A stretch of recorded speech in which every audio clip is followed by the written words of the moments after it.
Welcome to Real Estate Investing for Women. On this show, you will learn how to create wealth through real estate the blissful way.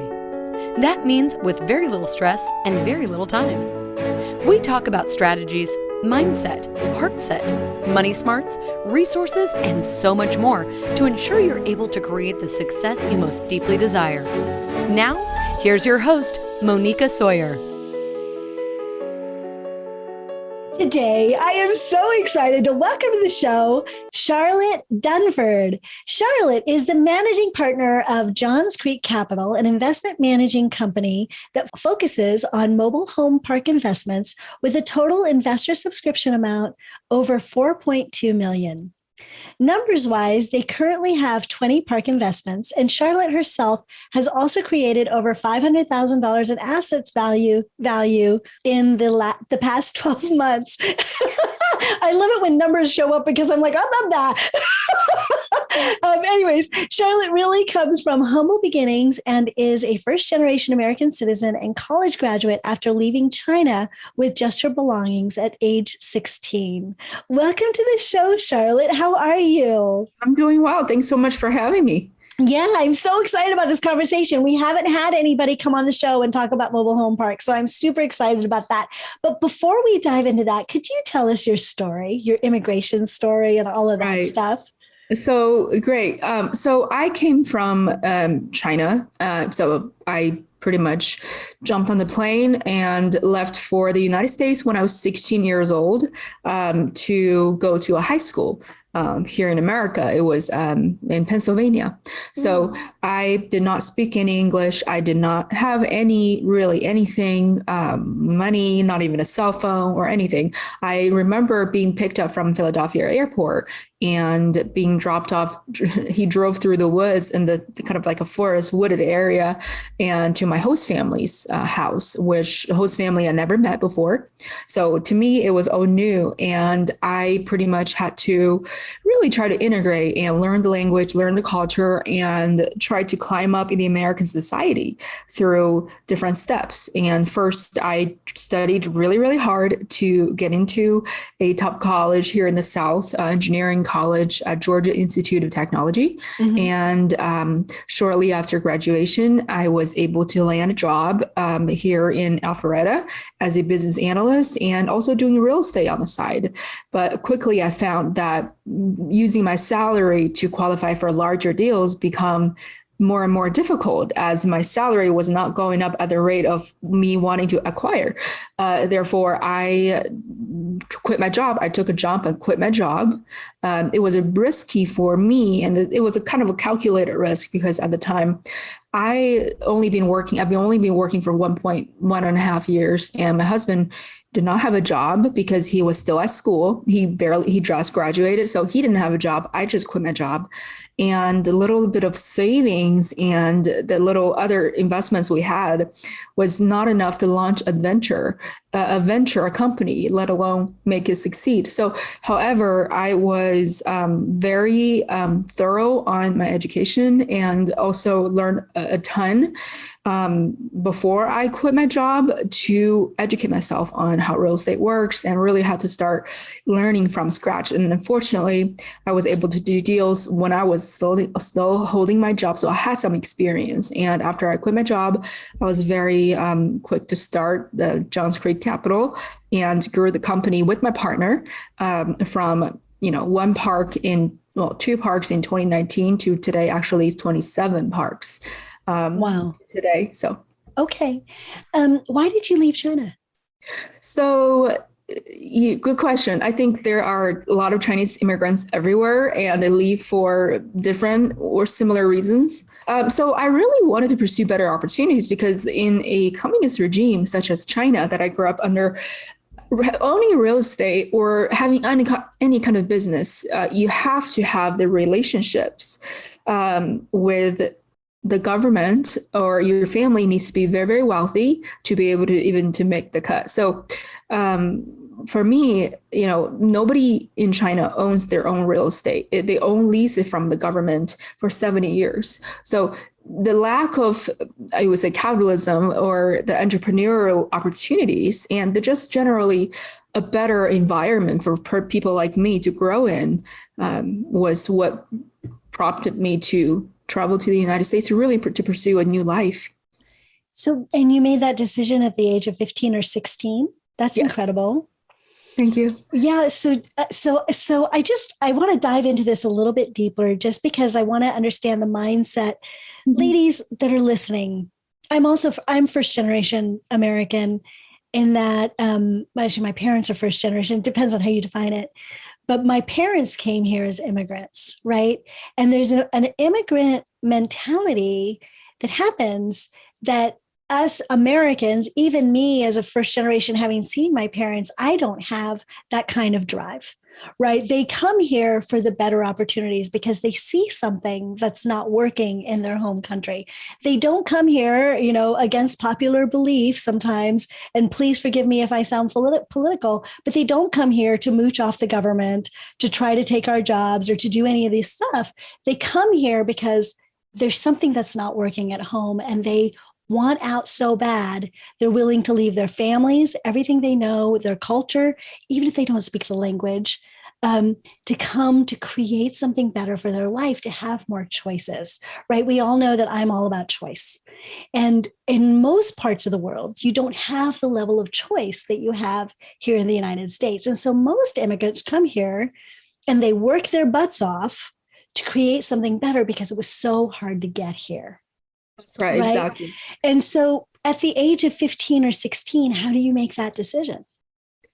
Yeah, like you said, I never really saw the opportunities in China for me, me personally, because, I like a lot of people or kids who come to the United States that come with their parents or a relative. I came by myself. My parents never came with me.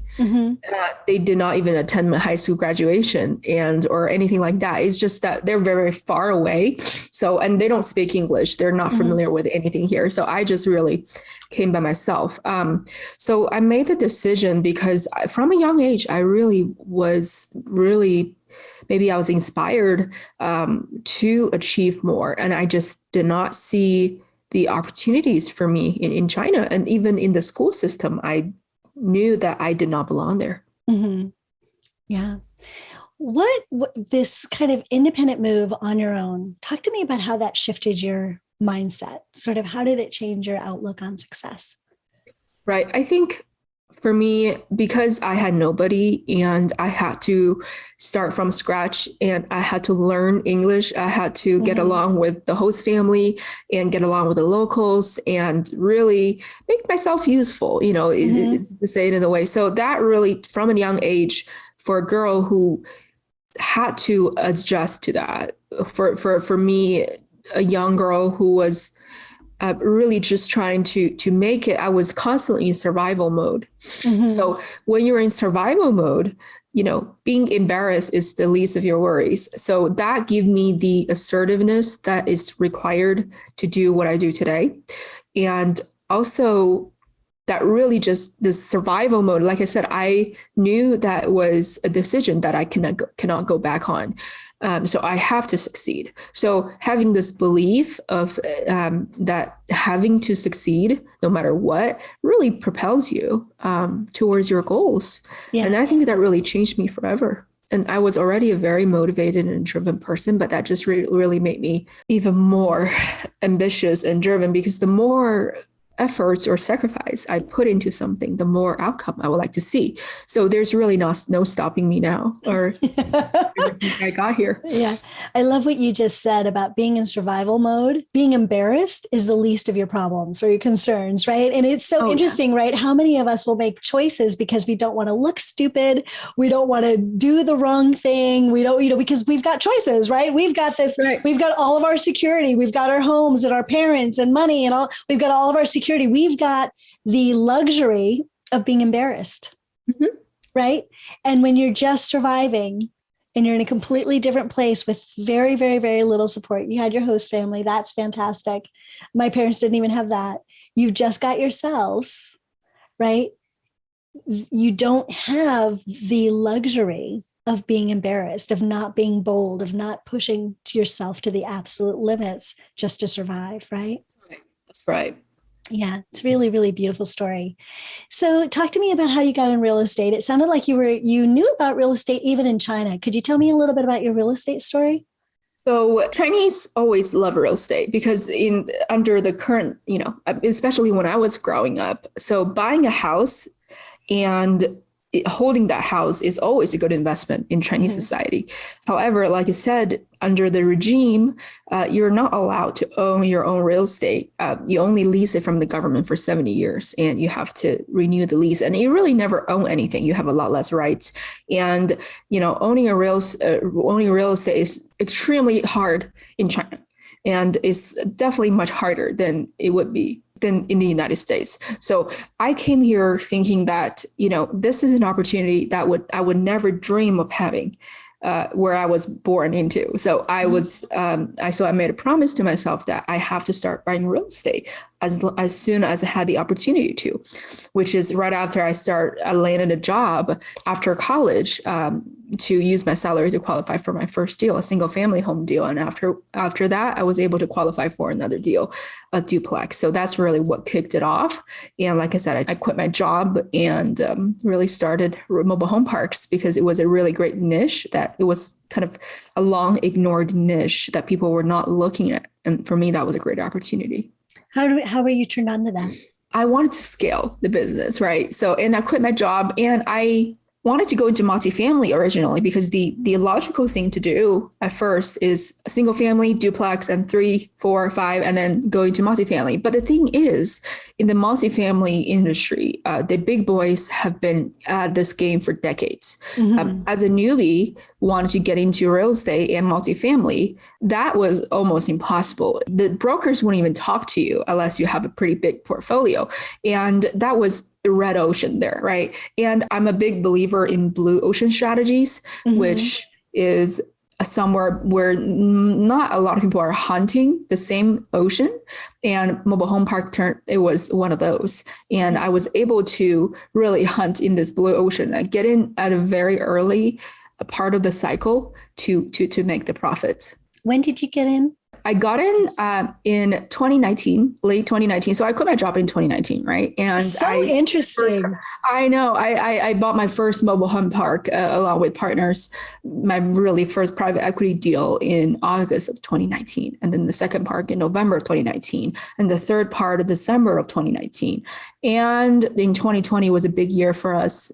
We acquired many more parks in 2021 as well. And this year we just been closing deals and selling deals and doing the real estate game. The thing. Yeah, you're doing the thing. So you consider buying mobile home parks more like buying land. Is that true? Exactly. Yes. Mobile home park is a parking lot business. It's a land business. It's not as much of a rental business as multifamily would be. Okay. So talk to me a little bit about the benefits of being in a land business like that. So it's not just buying empty land, right? That's a different kind of land business, right? Right. This is a very specific. So talk to me a little bit about sort of how you view buying this kind of land. Right. So mobile home park is not empty land, is more of a parking lot. So it already has utilities set up with homes on it. And people are paying a lot fee parked on your lot. So that's where the most valuable things come from is the occupied lot with a tenant-owned home on it, paying lot rents versus renting out the mobile home or renting out a home. And you have to be in charge of all the utilities and repairs and maintenance within the home versus mobile home park business where you generally do not have the home. You do not want to own the home. And you're just in charge of the land, the utilities that's in the park and common area maintenance and general, and then obviously real estate taxes and insurance and the general parking stuff, not the rental stuff. The reason why it's attractive, not only because it has a lower expense ratio, the lot rents are incredibly low to start with.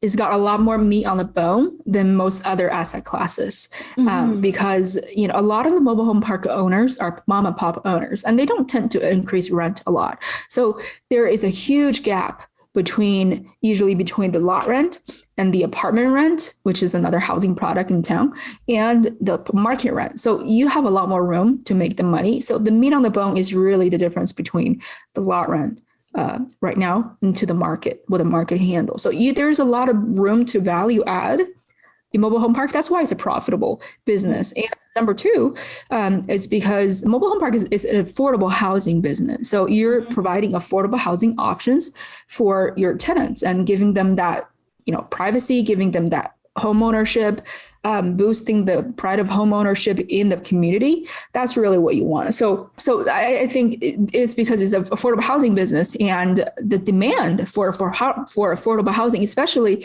in a recession that we seem to find ourselves in right now in today's economy, we actually become a more of a recession resistant asset. That's why it's attractive. It fights off inflation, all-time high, right? And recession. It's not recession proof, but it's definitely recession resistant, given the nature of mobile home parks, because the lot rents are incredibly low to start with, and people tend to move to less expensive housing options. And also our tenant base, they're not as affected by the recession as many of other people would be. For example, a lot of them live on Social Security income. So that's a very, very stable income source. So that's why mobile home park industry and this market is not as correlated to the overall market health as some other asset classes may be. Interesting. So you said that there was a lot of opportunity for value add. So talk to me a little bit more about that. When I think about value add, let me just give you some context. When I think about value add, I think about I buy a place that's crappy and I make it beautiful, right? And then that's the gist of it. Yeah. But with a lot that there's already a mobile home on top of or on renting, how do you do a value add? What's the process of like raising those lot rents? And talk to me a little bit more about how that whole thing works. Right. So the value add of a mobile home park is, like I said, it's a neighborhood that you're owning. It's the land that you're owning. Think of yourself as an HOA kind of.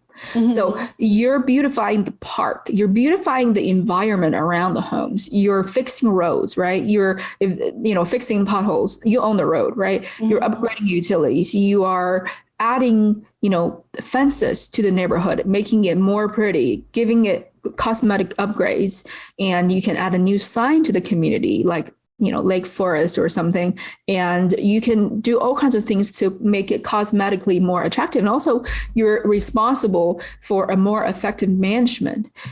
You want to, build this pride of ownership into your tenants so that they take care of the properties and the park. And you are also in charge of common area landscaping, trees, manicure, and all those things are up at value add. And with those value add benefits you give to your tenants, that's when you raise the lot rent. You usually don't want to raise it for more than $50 per year, because you don't want to give them too much of a raise that they can't afford it.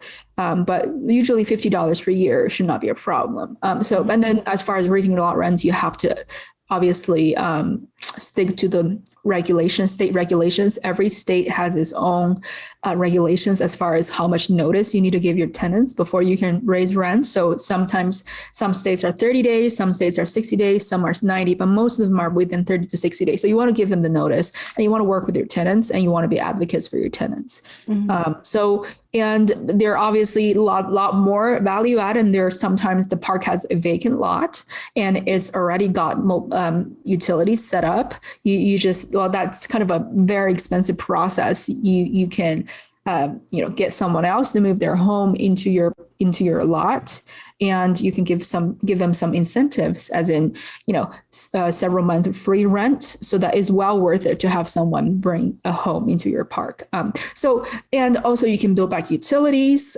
People tend to use less water when they have to pay for utilities. So you can sub meter. So those are some of the major ways to value add in a mobile home park. Okay, good. So you just mentioned a vacancy. So talk to me a little bit about vacancies and rents and how, that flow, right? Because if you have, if you went into multifamily, right, you'd be like, oh, we expect 8% vacancies per year, which means that in my this many units, we're planning on having this many empty. So talk to me a little bit about how vacancies work in a mobile home park.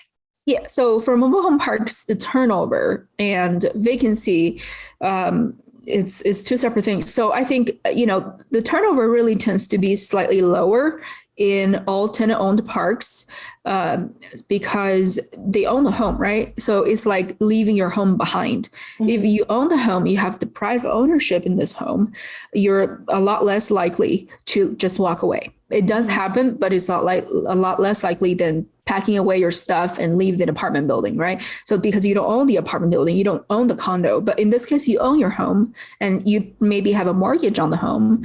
And so the turnover really is lower. And the vacancy wise, I think it really depends on what you buy it as. So, if you buy at 80%, occupied, then, it tends to stay that way for an extended period of time. And then the turnover is more regular in a park-owned home than a tenant-owned home. Like I said, because the tenant, they own the home, they will probably want to take their home with them. But since mobile homes are extremely expensive and hard to move, so it's almost impossible to move the home.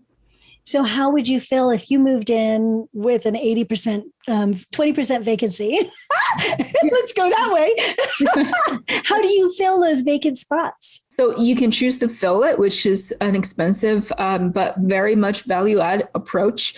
So there are several ways to go about it. Number one is to advertise the lot for people who move their own home into the lot. So they can bear the costs of moving and home purchase and all of that. You just have to take care of the hooking up the utilities and making sure the utilities are working. So that's number one. It's probably the best way. But those opportunities are not, you don't get those opportunities a lot because it is expensive to move in a home. And number two is when you buy a home, brand new home or a used home, and move it to your lot yourself, and then sell this home on a rent credit program, similar to a rent-to-own arrangement. Yes. So you give it to the tenant based on installments. So, or you sell it to them straight up. So those are the two primary ways to filling lots. And the second option is definitely a lot more expensive than the first one, but that's more achievable. But you will have to do everything yourself. Where do you buy them? I'm sorry, that might be a stupid question, but where do you buy the mobile homes? Yeah. No, you can buy them from mobile home dealers. You can buy them from other mobile home park owners. You can buy from other people who just want to sell their mobile homes. So really the primary source will be a mobile home dealer. Okay. Got it. Where are most of the parks that you own? So our parks actually are across 10 different states. Okay. So they are primarily focused in the Midwest and the Southeast. Okay. And we have several we have a couple up in the Northeast and a couple out West, but most of them are in the Midwest and Southeast. And why did you choose those markets? Because they provide the biggest spread between the cap rate and the interest rate. And we want to spread our parks for diversification purposes to diversify our portfolio from a geographic standpoint. Mm-hmm. So those markets are, chosen based on the legislature as well. So a lot of times, we don't own a lot of parks in the Northeast in states like New York or New Jersey, or out West, states like California, Oregon, or some of the very coastal states, or Washington, because they are very much tenant friendly to the point where it makes it extremely difficult to operate a mobile home park, given the special challenges in this industry. So that's why we focus in mostly landlord-friendly places, such as many states in the Midwest and the Southeast. Okay. Could you tell me a little bit more about your like finding locations, what that process looks like? Like, how do you actually find the different parks? So I understand you want some diversification, which is why you start to go looking, right? And there's some legal things, there's some things about the state laws that really imposes obligations on some people or not, right? But so how do you actually find the parks or the locations or the communities or stuff like that? Could you give us some insights on that?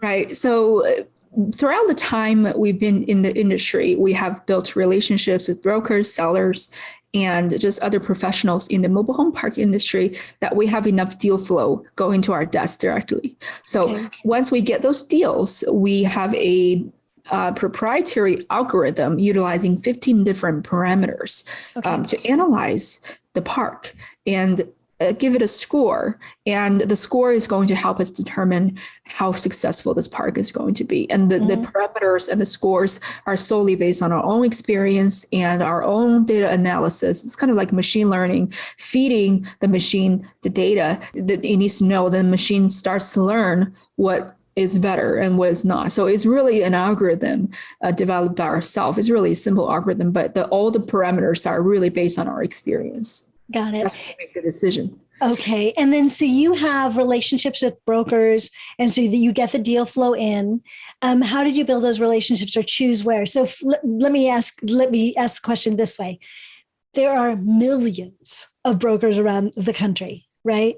You're not going to be able to build relationships with all of them. So how did you choose which communities to build those relationships in so that those deals would start to come to you? Right. So the brokers we have relationships with, usually it starts with a deal. So mobile home park brokers they're actually not that many mobile home park brokers. There are a lot of real estate single family brokers and even multifamily brokers, but mobile home parks who focus, brokers who focus or expertise in mobile home parks, there are not that many. So we usually start the relationship with the deal and see how the broker performs throughout the deal. And if we make the deal successful, then usually we would like to continue working with them. So it really, that's the conversation starter, and the relationship starter is the deal. Okay, got it. So how can people get started investing in mobile home parks? Right. So if you want to start investing passively, you're welcome to visit our website at johnsburycapital.com and talk to me. That way we can get connected. You can invest as an LP, limited partner, passively.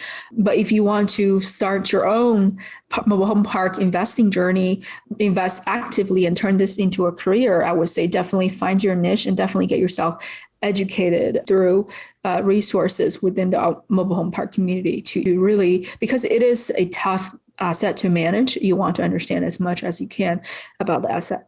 Right. Could you talk a little bit about that, the challenges of managing a mobile home park? Or because I actually have friends that have done it, and they're like, it's really hard, right?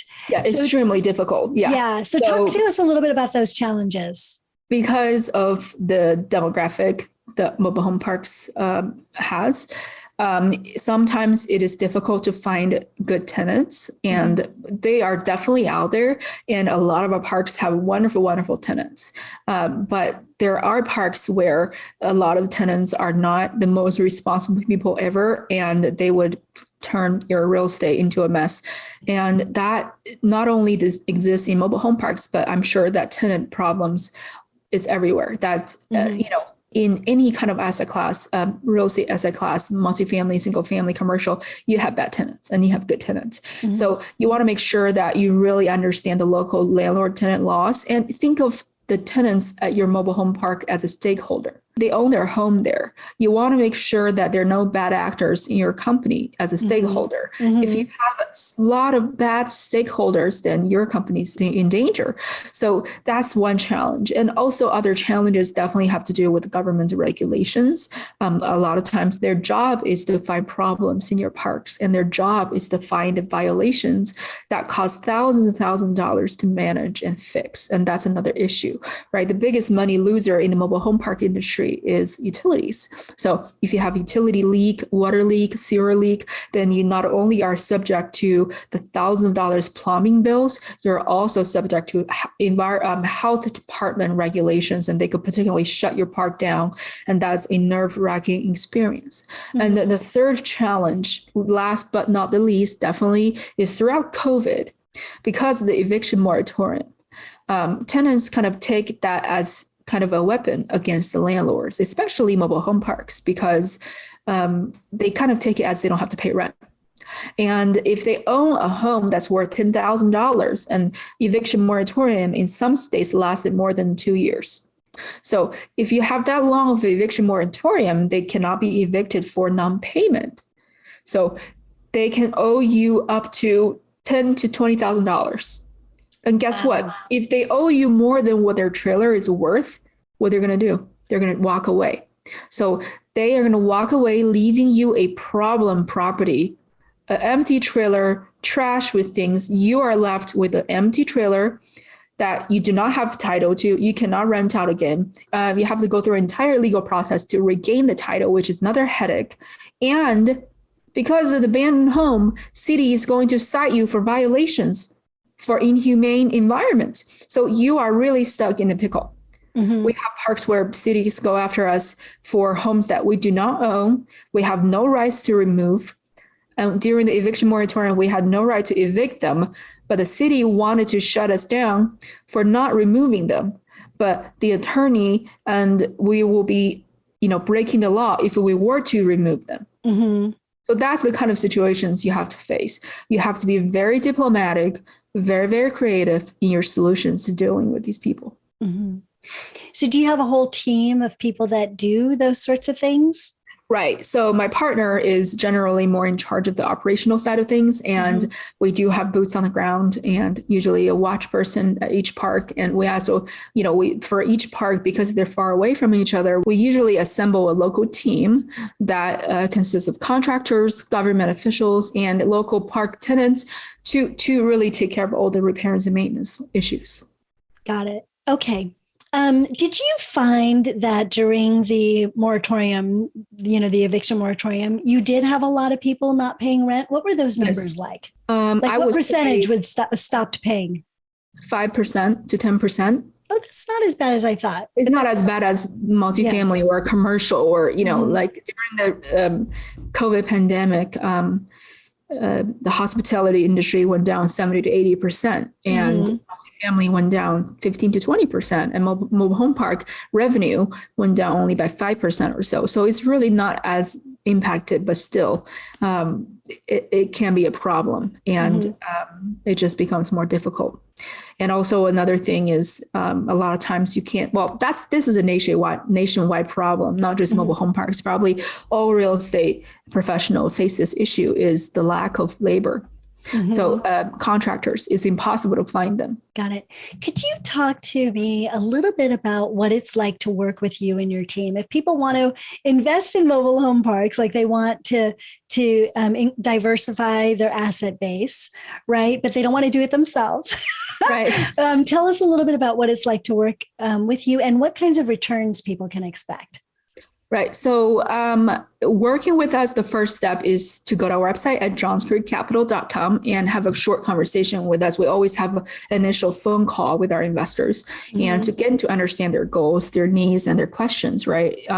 And after the initial phone call, we usually follow up with a deal that we currently have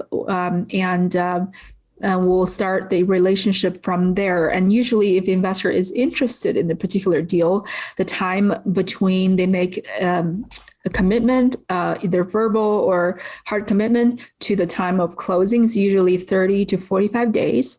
And after you invest with us, and you will have, actually, after the initial phone call, you'll be having access to our online portal where you can have your own investment account, where you're having all of your investment listed there. So as far as returns, we currently offer 8% preferred rate of return, following by a waterfall structure of 70-30.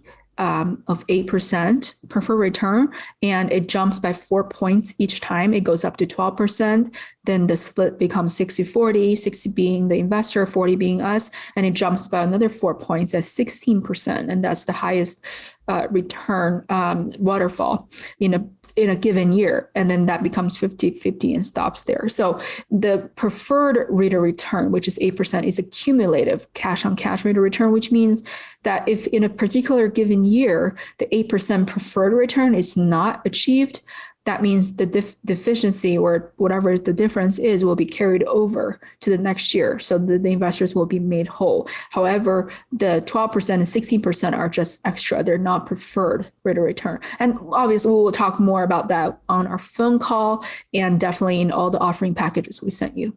Okay, got it. And what is the minimum investment with you guys? Usually it's around $50,000. 50,000. Okay, got it. Could you explain Waterfall? People say this on the show so often, and I know what it means, but I'm sure people are like, "What? When is someone going to tell me what that means?" Right. So a waterfall is really a way to align the interest of the sponsors, which is us, and that of investors together. Right. Mm-hmm. So it motivates the sponsors to work harder at the deal so that we can achieve a higher return for an investor to trigger a split of profits. The higher return we have, the more split we're going to get. And so that really aligns our interests together. You don't want to work with operators or sponsors who do not have the same interest as you do, right? So you want them to work harder for their dollars. And that's the structure that we set up. So really, the waterfall is just, it's kind of, think about the cash as a waterfall, right? Once you hit a hurdle, every return is a hurdle. Once you hit a 12% hurdle, the waterfall starts. Water starts splitting. That's why it's a waterfall. So really, it's the 8% preferred rate of return means that we're not going to get paid unless you get your 8%, and anything after that will be split once we get our 8%, and then it splits, and then 12% is splits again. So the higher the return is, the more split the sponsors are getting. So that's really, in a nutshell, what Waterfall is. It's really a return structure to align interests together and make us work harder. But overall, all of our offerings offer approximately 15% internal rate of return, and 15% involve at least internal rate of return over 2 to 3 years, sometimes up to 5 years of holding time, and the annualized return anywhere from 19% to 20 and above, depending on the holding time. So basically, with the waterfall, you have a preferred rate of return, which is what you're guaranteed each year. And then if there's additional profit above and beyond that, then they get paid different amounts based on what that is.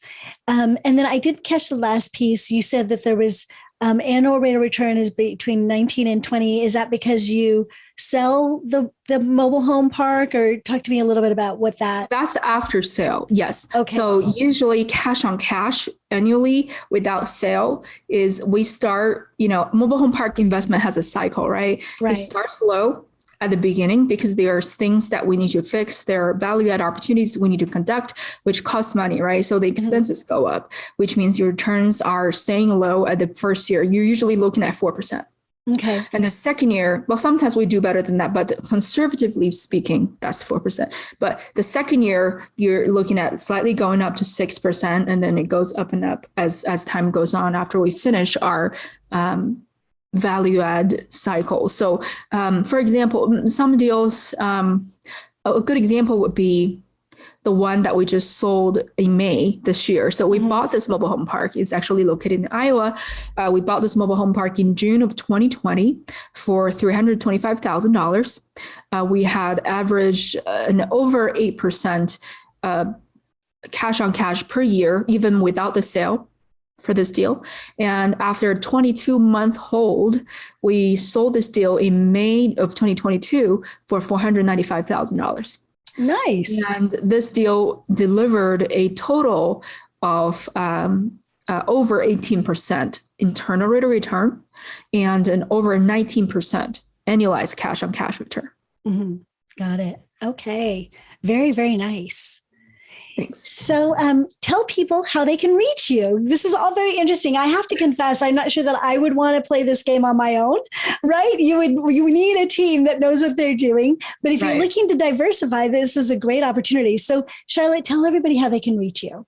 Right. So the best way to find me is to go to our website at johnsburycapital.com and hit the contact form, and I will reach back out usually within the same business day.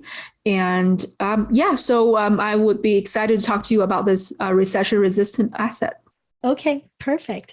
Tell us a few more insights on sort of maybe insights and advice on, investing in this mobile home market. Right. So the biggest insight or advice I would give is to really understand your niche, to really understand your parameters, what you're looking for, because we have a saying in the industry, real estate in general, you make the money when you buy.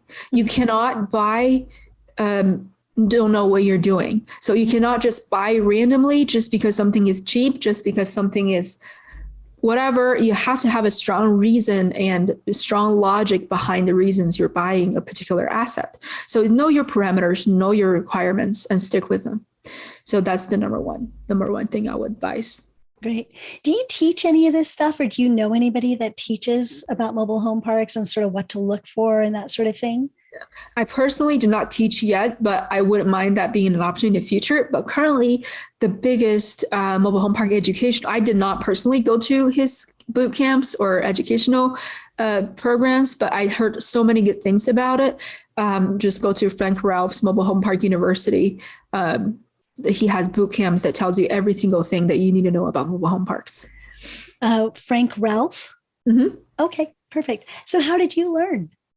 So I learned from actual experience. Oh, no. Okay. That's the best way to learn, actually. Uh-huh. So you can learn everything on the piece of paper and knowing everything, but you will not really get to understand what it's like until you actually are in the game. Mm-hmm. You have to buy, you have to get yourself into the actual investing. Got it. All right, cool. Thank you for that. So are you ready for our 3 rapid fire questions? Yes. Okay. So Charlotte, tell us one super tip on getting started investing in real estate. Take action. Okay. Don't do analysis paralysis. Don't think too much, and then you never take action. Take the best action that you can find and move forward. Perfect. And then what is one strategy on being successful as a real estate investor?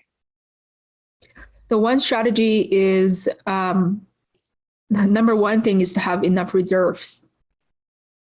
Because real estate, so yeah, the one thing that you can always expect from any kind of real estate investment are surprises. You're going to have surprise expenses. So to counter that, you need enough reserves in your account to account for that. So if you don't have enough reserves, you're out of business. Do you have a formula for that? Yes, we usually use $10,000 plus 6 months of income, at least in the account. Good. I love that. I love those numbers. And then what is one daily practice that you do, Charlotte, that contributes to your personal success? Reading books, reading business books, and reading all kinds of good books that educate yourself, inspire yourself to achieve more. Okay, perfect.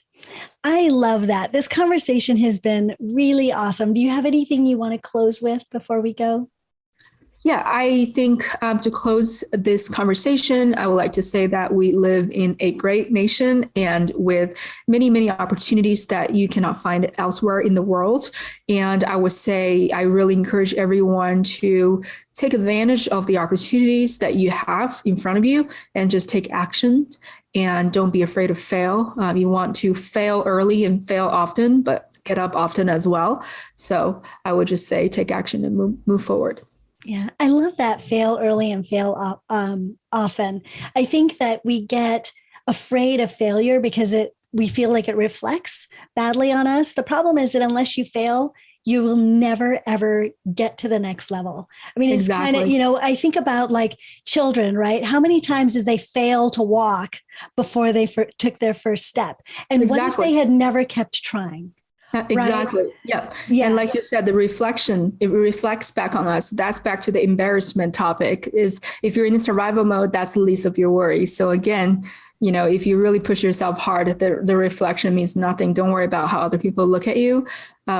You have to know what you want and go for it. Yeah. Exactly. I love that. Well, this has been an amazing conversation. Thank you for joining us today, Charlotte. Thank you so much for having me. Yeah. And ladies, thank you for joining Charlotte and I for the show today. I appreciate you and I look forward to seeing you next time. And until then, remember, goals without action are just dreams. So get out there, take action, and create the life your heart deeply desires. I'll see you soon.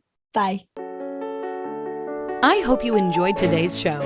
If you'd like to find out more about how to become a blissful millionaire, go to blissfulinvestor.com. See you next time.